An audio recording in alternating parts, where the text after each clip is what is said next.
Like, I see some crazy shit, and I'm like, that's fucked up. You're a piece of shit. That's the way you do business. In my opinion, you're a piece of shit. Whatever. Off the record, on the record, I don't give a fuck.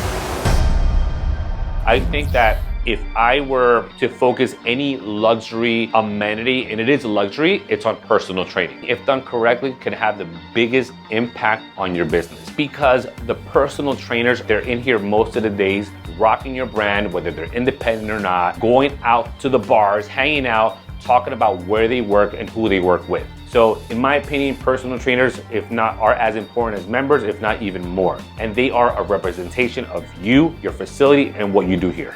People cannot afford personal training. That is a luxury. It's one of those luxuries that in my opinion, is necessary. You must spend money on yourself. There are people that value the steam room, the sauna, the hot and cold plunge, and all these other luxury amenities. I think that that's all great. That's all fine and dandy. But the essence of this particular gym is to train, and to train correctly. So you might as well get a personal trainer, invest in a personal trainer, which can cost you $150 per session or more. It just depends on the quality of trainer. And frankly, as a business, that's a luxury that we don't have an overhead on. Just gotta get in the right people in here and have them making money. All right, so when it comes down to personal training in your gym, there's actually two ways to go about it. Now, you actually have independent trainers, and then you also have your in-house trainers. You have pros and cons for both of them, and I'm gonna tell you guys what worked for us. So after you figured out your pricing for your gym, your concept, you gotta figure out your business model, specifically for the trainers. The pros when it comes to an employee, an in-house trainer, is that besides having control, you as a facility will make more money, hands down. If you have the right program, the right business model, you will make more money on personal training with the employee route, in-house concept. You have your big box gyms, which is LA Fitness, Equinox, Planet Fitness. You have whatever tier of gym, they do employees because they charge, let's just say 50, 60, 100 plus dollars a session.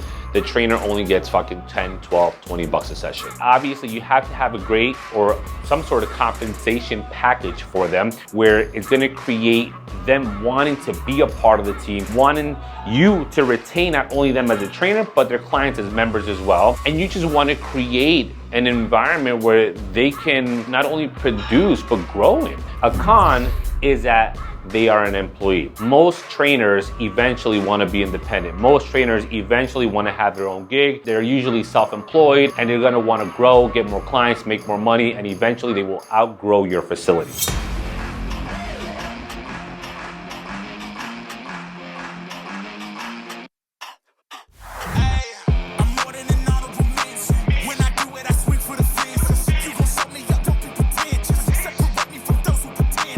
Sometimes, I'm sure I'm not the only one, we ask ourselves, why do we do this? You're literally torturing yourself. When you're doing it correctly, every set. And then after that set, it's like, oh, let's up it a notch. Let's torture ourselves even more. Now, option two with independent freelance trainer, the pros is that there's no overhead. You're actually just collecting a rent. You're just collecting, that's all you're really doing, at least the way I look at it. They're paying you a rent, a percentage of whatever it is, but it's their business. So if you don't really understand what that means, Google it. In my opinion, what an independent trainer is. They're truly independent, meaning that one, you're gonna require credentials, you're gonna require insurance, and they're gonna be working under your facility, in your facility, but you cannot tell them when to work, what to wear, what to say, how to say, when to speak. That's not on you. How to train. The second you start, getting into that area, it gets a little gray, and they're kind of falling into the employee side, even though they're paying you rent. And then that goes into insurance, that goes into workers' compensation, that goes into the legalities of it. I don't want to get too deep into it. That's not what I'm here for. I'm not here to give you legal advice. I do a flat fee rent, and I have them make all the money.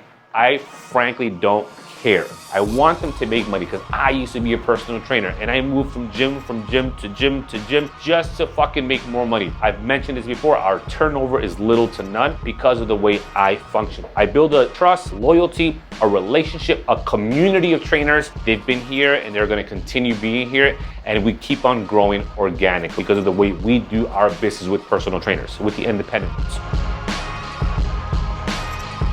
The con is, on the opposite token from the other one, you're gonna make less money. But in my opinion, your retention is so much greater, and for me, that is so much better. Figure out what you want for your facilities, in-house, independent, and then how do you wanna pay them. There's no right or wrong. I just believe in treating people correctly, whether they are an employee or independent. But you gotta be black and white with that as well when it comes to deciding whether you want option 1 or option 2. Like, this is probably off the record, but it's pretty sad. A lot of these mom and pop take advantage of the personal trainers. So what they do, yes, they may charge a flat fee, but if a person joins their gym or the owner's gym, it's a lot of the times the owner is a fucking trainer themselves, which is a motherfucking conflict of interest in my opinion, because they're taking all the fucking leads and leave the personal trainers with shit. And then sometimes, because I've seen it happen, the owner or the they're like, oh, well, if you take one of my members, you know, you gotta fucking give me 50% of your income. Like, I see some crazy shit. And I'm like, that's fucked up. You're a piece of shit. That's the way you do business. In my opinion, you're a piece of shit. Whatever. It's selfish. It really fucking touches home because I've been there. I've been in that trainer's shoes. People, they take their time to build their gyms and it's their pride and passion, their joy. But motherfucker, like, so it's that personal trainers. They spend so much money on their education and it's your responsibility to get a good trainer on board. If you have a good one, treat them well, you know? Yeah, you're driving the business, but you're not gonna build any loyalty. You're not gonna build any retention with your trainer. You're gonna feel resentment towards you. Then guess what? They're gonna take your motherfucking client and they're gonna get the fuck out of there and go somewhere else and come to Elevation. Because it's happened before.